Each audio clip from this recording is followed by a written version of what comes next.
If you've been thinking, is it really worth getting the Akorn Kamado, or is it too much of a compromise? This is the video for you.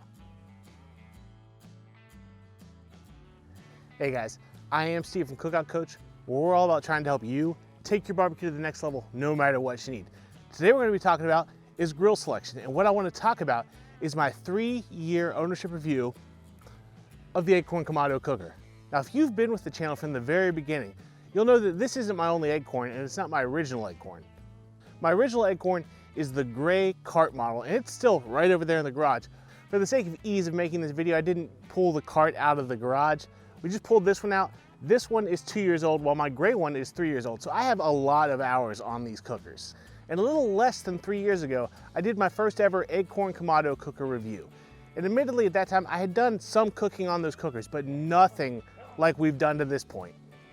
So today I wanted to do my best to give you a 5-point review. Just in case you're thinking about getting the Akorn Kamado, let me know you're making the right choice. To begin with, let's talk about durability. These things are really made like tanks and built out of steel. Now you might ask, why is steel a big deal?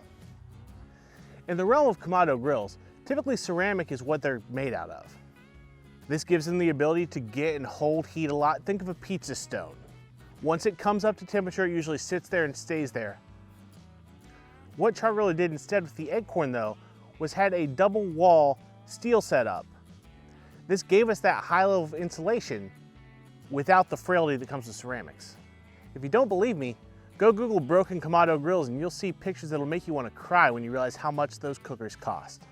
Now some folks will come in here and say, but Steve, that's one of the big downfalls of the Akorn. Due to the way it's insulated, it doesn't like to run super low at say 225. And to that I say, you're correct.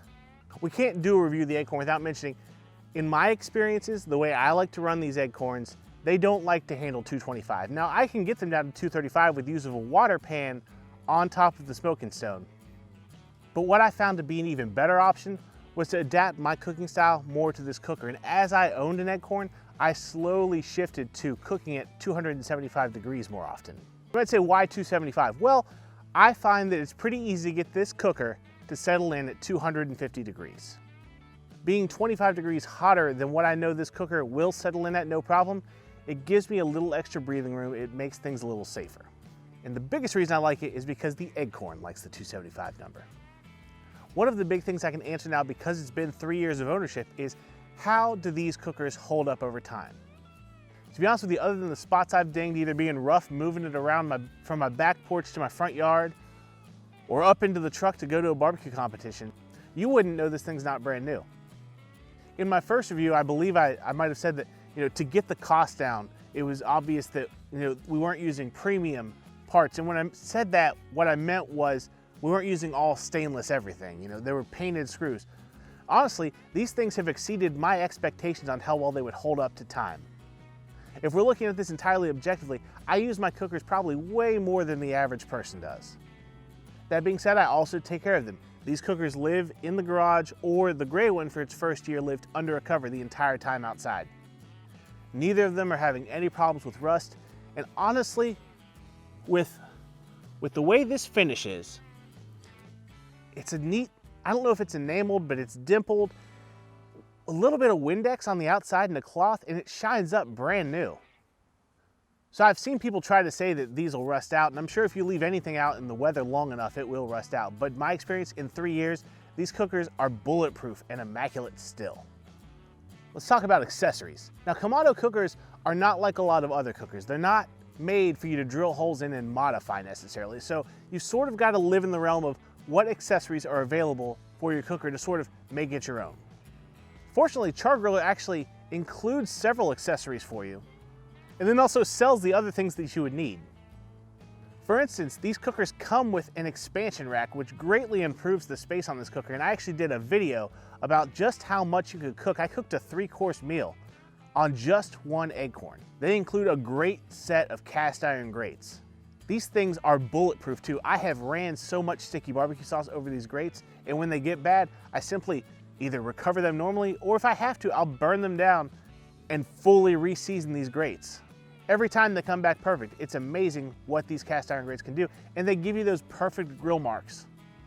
Now, things that Char-griller sells are things like the cooking stone, which really, if you're gonna cook indirect at all, if you wanna do any long cooks, you have to have the cooking stone of the Kamado. You could do it without it, but don't do it. It's not worth it. The cooking stone is very affordable. Get the cooking stone and be happy. And then outside of Char-griller themselves, there's all sorts of third-party accessories. For instance, I've ran Barbecue Guru on the Akorn, and that plate just simply replaces your lower vent cover, and your Guru fan just hooks right into it. We'll give you a helpful hint though, if you're gonna run a Guru on an Akorn, and I'm pretty sure this applies to any Kamado cooker. Let your grill come up to temperature naturally before you put a fan on it. Because these cookers are so well insulated, so good at holding temperature, if you put a power draft system on it and just walk away, you're gonna end up with a cooker that's way over the heat that you expected it to be. So, pro tip, let your cooker come up to temp normally, then put the fan on it to let it maintain it. Next, let's talk about versatility. Back in the first review I ever did of the Akorn, I was very impressed with my few short cooks I'd done of different types. What do I mean by that? Well, I did a long cook. I think I did a pork butt. I did some baking on it. I did some steaks on it. I essentially tried to quickly, in about a month or two, do every style of cook that a Kamado is supposed to be able to do to see how the Akorn did on it. I think we even did some pizza. 3 years later, not only have my experiences with the Akorns grown, but my experience as a barbecuer has grown. So I've learned new cooking styles and been able to test them on the Akorn. I've tested plenty of hot and fast, from steaks and wings to low and slows of briskets, pork butts, ribs, so many ribs. After 3 years, I can really tell you, there is no cooker that is more versatile than this cooker. There are probably some out there who want to say, well, a pellet cooker does absolutely everything and it's so easy. Well, let me tell you, once you add a power draft fan, if you need that set it and forget it, full on, just trust it mentality, this Akorn using charcoal and wood, in my opinion, will blow away any pellet cooker, or at least do as good as any pellet cooker that you want to put it up against. Honestly, it's kind of ruined me. This cooker is so versatile. For you guys, I pull it out all the time to do my cooks on, just because I know any cook I can do, and I can do it easily. So if I'm trying to shoot a video and family life or work life has got me doing some other things, I can set up the Akorn, let the cook run, and know it's going to produce delicious food at the end of the day. It's really made me a little lazy. If versatility is what you're looking for, if you want one cooker to be able to do everything you want to do, I can't give you a better answer than the Akorn.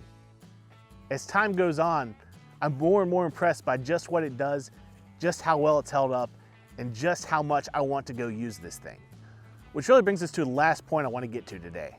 At the end of the day, when you're going to buy a new cooker, the two things that matter to me are, how much fun am I going to have on this thing? How many experiences can I have? What type of things can I do? And two, what's the best value I can get? Admittedly, there is a third there that is kind of, what's the cool factor to it? But to me, that value is the cool factor. What's the best value I can get? To me, when I can find that, I love doing that. This cooker, the Char-griller Akorn, cost roughly $300. I say that because you can find it cheaper, especially this time of the year.